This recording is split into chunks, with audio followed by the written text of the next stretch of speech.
नमस्कार। हमारे चैनल में आपका स्वागत है। मैं हूं रामचंद्र मौर्य। था महान सम्राट अशोक, साहित्य, कला, बौद्ध धम्म का अनुरागी, धर्म सहिष्णु और दानवीर था, प्रजा हेतु सुख का त्यागी। साथियों, सम्राट अशोक अखंड भारत के निर्माता के रूप में जाने जाते हैं और उनकी यादें भारत सरकार के हर एक राज चिन्ह में, यहां तक कि हर एक करेंसी में, रुपए में, नोट में, सिक्के में, हर जगह मौजूद है। यहां तक कि भारत के तिरंगे झंडे में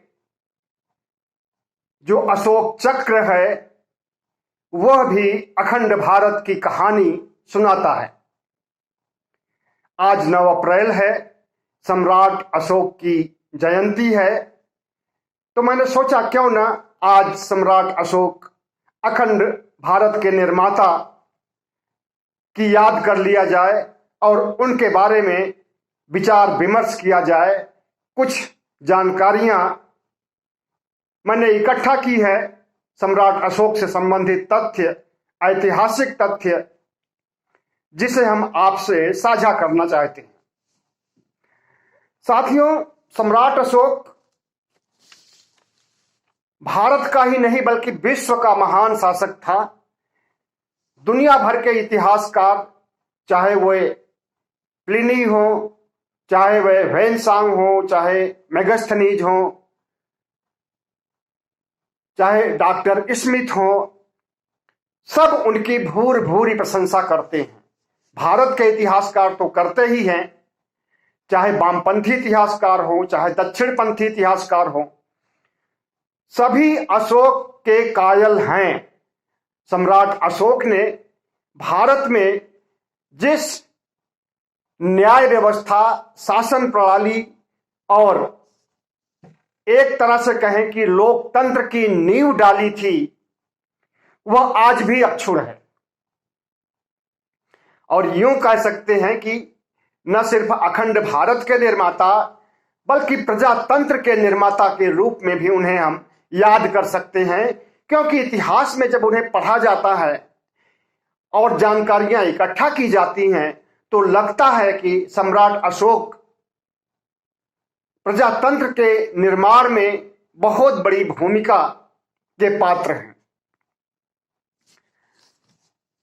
साथियों, सम्राट अशोक की जयंती पर के बारे में हमें 9 अप्रैल के बारे में कोई पुख्ता सबूत नहीं मिला है, लेकिन परंपरा से 9 अप्रैल को मनाया जाता है, इसलिए इस पर हम यकीन कर लेते हैं। इतिहास में ऐसी कोई तिथि नहीं है और ब्रिटिश कैलेंडर के अनुसार जो जनवरी फरवरी से लेकर के दिसंबर तक का महीना है, ये तो बहुत बाद की देन है। ईसा पूर्व में पैदा हुए थे सम्राट अशोक और मौर्य काल का साम्राज्य 187 ईसा पूर्व से लेकर के 300 ईसा पूर्व तक रहा है।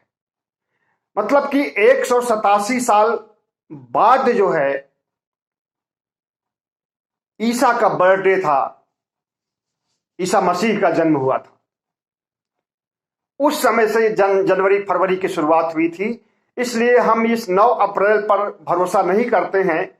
लेकिन इतिहास के कालखंड में अगर सम्राट अशोक पैदा हुए हैं, इसके एक नहीं हजारों सबूत हैं, शिलालेख हैं और ऐतिहासिक प्रमाण हैं, साहित्यिक दस्तावेज हैं, तो हमें मानना पड़ेगा कि उनका जन्म भी हुआ होगा। और अब हो सकता है कि 9 अप्रैल को ही जन्म हुआ हो, क्योंकि परंपरागत रूप से 9 अप्रैल को ही मनाया जाता है अशोक जयंती। तो सम्राट अशोक अखंड भारत के निर्माता को हम सत सत नमन करते हैं और भारत सरकार ने जिस तरह से उन्हें सम्मान दिया है और जिस तरह से पूरी दुनिया ने उन्हें सम्मान दिया है, विश्व के इतिहासकारों ने जिस तरह से सम्राट अशोक की प्रशंसा की है, इतना किसी भी शासक की प्रशंसा भारत में मुगल काल तक या मुगल काल के बाद ब्रिटिश काल और उसके बाद भी किसी को इतनी प्रशंसा नहीं मिली है। और अगर हमारे इतिहास में, प्राचीन भारत के इतिहास में कोई महान शासक कहलाया है तो वो सम्राट अशोक हैं, और अगर मुगल काल में कोई महान शासक कहलाया है तो वो जलालुद्दीन अकबर है। तो क्यों ना आज हम सम्राट अशोक के द्वारा स्थापित अखंड भारत की चर्चा करें, सम्राट अशोक के द्वारा स्थापित शासन प्रशासन, लोक हितकारी कार्यों और उनके धम्म के बारे में याद करें, तथागत बुद्ध को याद करें। साथियों, मैंने बताया कि भारत सरकार उन्हें सम्मान देने के लिए उनके चतुर्मुखी शेर को राज चिन्ह के रूप में, राष्ट्र चिन्ह के रूप में अंगीकार किया है, और यह चतुर्मुखी शेर सारनाथ से प्राप्त हुआ था एक स्तंभ के रूप में। एक स्तंभ है, लाट कह सकते हैं, अशोक की लाट है, और उस पर चारों तरफ मुंह किए हुए शेर दहाड़ने की मुद्रा में उत्कीर्ण है या निर्मित है। तो इस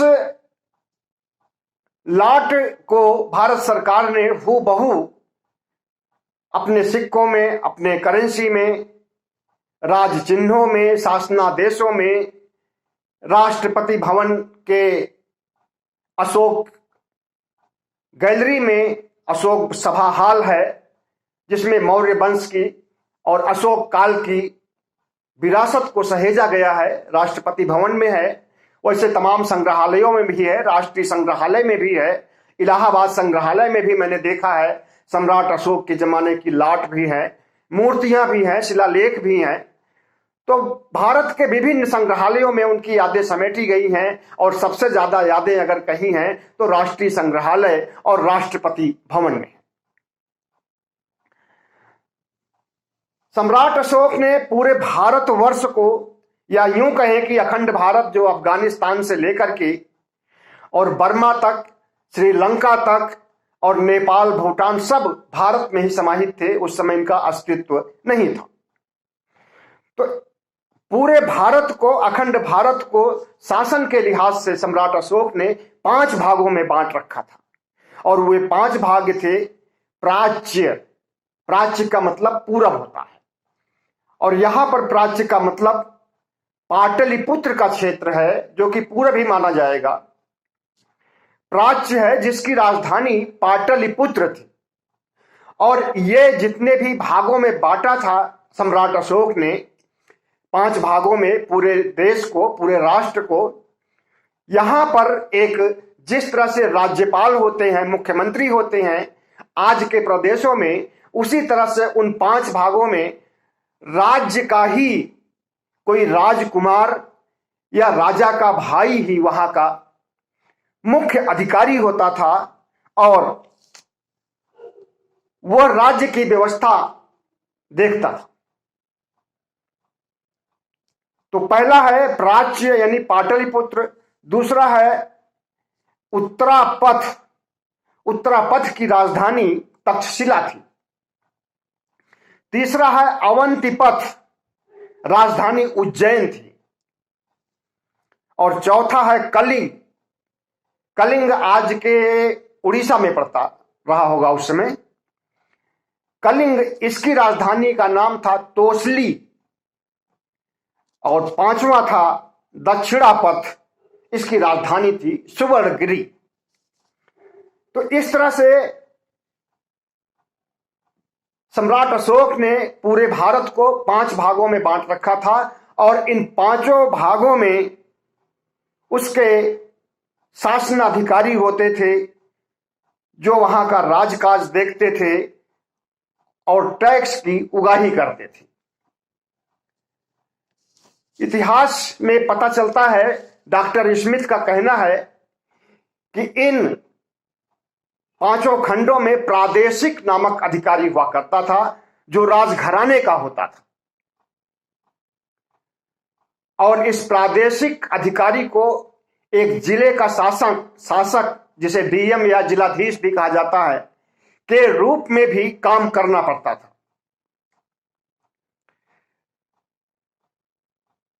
5 राज्यों के अलावा 5 खंड में जो बांटा था अखंड भारत को अशोक ने, उसके अलावा अशोक के 13वें शिलालेख से यह जानकारी मिलती है कि कुछ ऐसे भी राज्य थे जो स्वायत्त थे, और उन राज्यों में थे यवन, काम्बोज, नाभक, नाभपति, आंध्र, भोज और परिंद। तो ये राज्य भी थे जो कि थे तो अशोक के शासन अखंड भारत के अंदर ही, लेकिन यहां का देख रेख राजघराने का व्यक्ति नहीं करता था, बल्कि एक स्वायत्त रियासत के रूप में इनका अस्तित्व था और नियंत्रण पाटलिपुत्र का ही था। सम्राट अशोक पाटलिपुत्र में रहते थे, उसे मगध भी कहा जाता था और प्राच्य भी कहा जाता था। तो वहां से पूरे देश का नियंत्रण करते थे।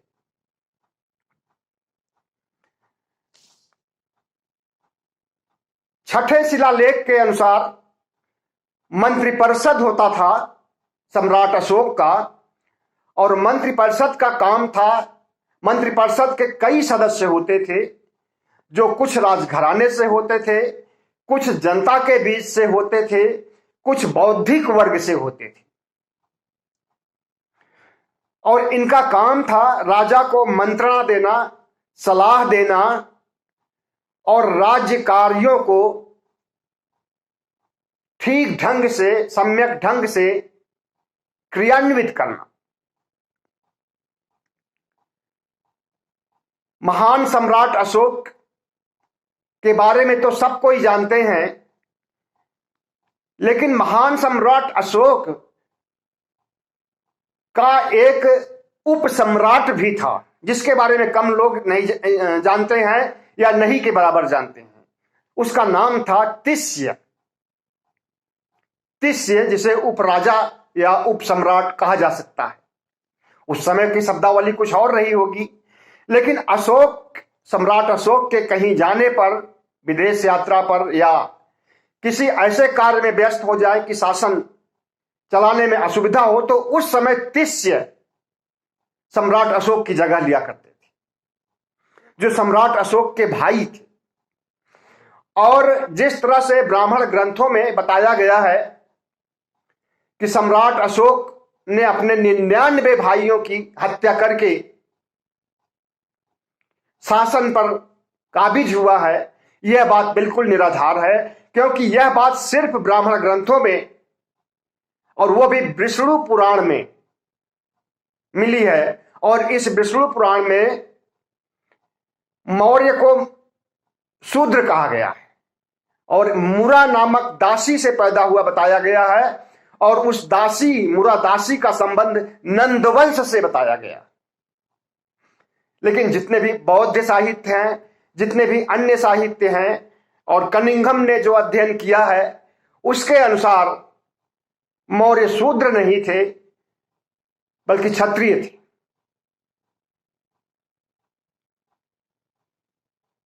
तो ब्राह्मणों ने शुरू से, जब से बौद्ध धर्म की उत्पत्ति हुई है 6ठी शताब्दी ईसा पूर्व से, या यूं कहें कि तथागत बुद्ध के पैदा होने के पहले से ही, जब से ब्राह्मण यूरेशिया से आए थे, उसी समय से अत्याचार कर रहे थे और यहां के मूल निवासियों को प्रताड़ित कर रहे थे, उनका शोषण कर रहे थे और भेदभाव, ऊंच नीच, स्वर्ग नरक, अंधविश्वास, पाखंड का बोलबाला था, बलि देने का बोलबाला था। तथागत बुद्ध इन्हीं सबसे बहुत प्रभावित हुए थे और उन्होंने जिस ज्ञान की प्राप्ति की, उसमें इन सबको कोई स्थान नहीं था। उसमें सिर्फ विज्ञानवाद और विकास और मानवता, इंसानियत के विकास की बात कही गई थी। तो सम्राट अशोक ने इसीलिए बौद्ध धर्म को अपनाया। अगर चाहता तो वो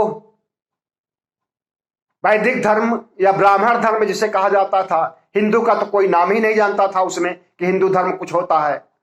हिंदू का नाम तो मुगल काल में आया है और वो फारसी भाषा का शब्द है।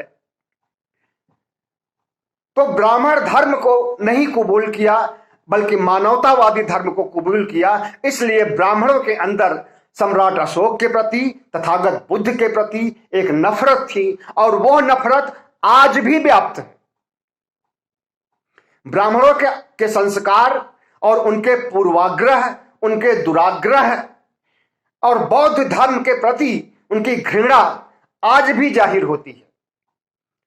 और उनके जो भी हिटलर शाही फार्मूले बनते हैं आरएसएस के द्वारा, प्रधानमंत्री मोदी के द्वारा या दक्षिणपंथी शक्तियों के द्वारा, उसमें बौद्ध धर्म के प्रति नफरत ही दिखता है। वो चाहे अभी सारनाथ का मौके का देख लीजिए या फिर मैंने अभी कल जो वीडियो बनाया था बोध गया का देख लीजिए कि बोध गया का टेंपल का प्रबंधन ब्राह्मणों के हाथ में है। तो हमारा यह कहना है कि सम्राट अशोक ने जिस शासन, प्रशासन और धम्म व्यवस्था की नींव डाली थी वो अभी चल रहा है। और सम्राट अशोक के धार्मिक कार्यों, धम्म कार्यों को करने के लिए धम्म महामात्रों की नियुक्ति की गई थी। इनका काम था लोक हितकारी काम करना, जन कल्याण के काम करना, सड़कें बनाना, सड़कों के किनारे छायादार वृक्ष लगाना, सराय बनाना। सराय के बारे में आप नहीं जानते होंगे या नई पीढ़ी के लोग नहीं जानते होंगे। सड़कों के किनारे कुछ घर बनाए जाते थे जिसमें कि पथिक चलने वाले, पैदल चलने वाले लोग जो दूर तक यात्रा करते थे, सड़क से जा रहे हैं तो उन्हें वहां पर पानी मुहैया हो सके, खाना मुहैया हो सके और रहने की सुविधा, उसे सराय कहा जाता था। और जितने भी शासक हुए हैं, बड़े शासक हुए हैं, चाहे हर्षवर्धन हो, कनिष्क हो या फिर मुगल काल में, सभी ने लोक हितकारी काम किए, सरायें बनाई थी और छायादार वृक्ष बनाए थे। शेरशाह सूरी का बनाया हुआ जीटी रोड आज भी मौजूद है। तो इसकी शुरुआत सम्राट अशोक ने की थी भारतवर्ष में सबसे पहले। इसके पहले कोई शासक चंद्रगुप्त मौर्य के समय में ही शुरुआत हुई थी, लेकिन इसका विकास और इसे धम्म के कार्यों से जोड़कर लोक हितकारी कार्यों से जोड़ने का काम अशोक ने किया था। इसी तरह से न्यायालय में जो न्याय देने के लिए न्यायाधिकारी नियुक्त थे, वो अगर कोई सजा देते थे, मौत की भी सजा देते थे, तो 3 दिन तक उस पर विचार विमर्श चलता रहता था। एक दिन में सजा नहीं सुनाते थे और 3 दिन की मोहलत दी जाती थी अपराधी को और अंतिम निर्णय राजा का होता था।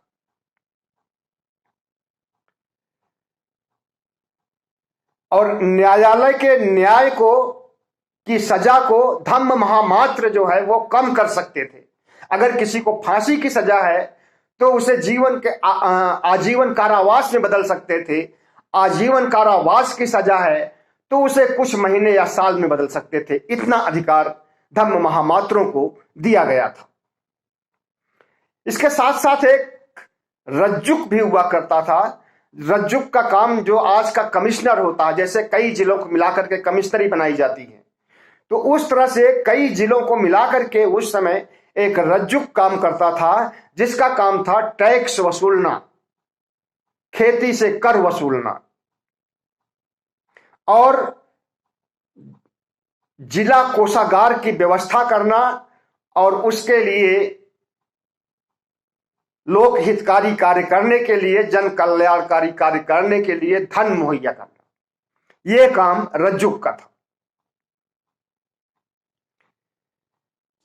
इसी तरह से प्रादेशिक होता था, जो जिले का शासक होता था और उन 5 खंडों का, 5 राज्यों का शासक होता था, जहां पर राजघराने का व्यक्ति ही प्रादेशिक बनता था।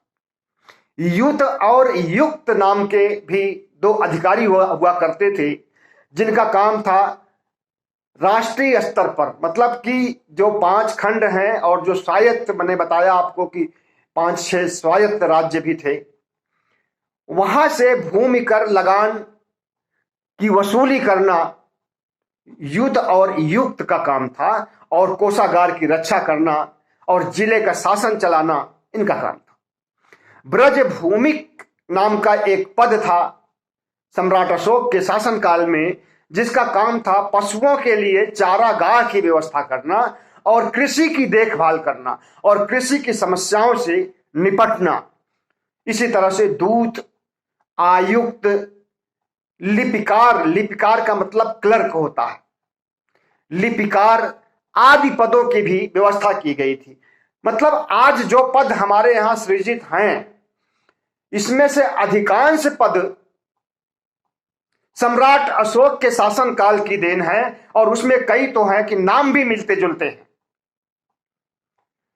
तो साथियों, जिस सम्राट अशोक की जयंती आज है, उस सम्राट ने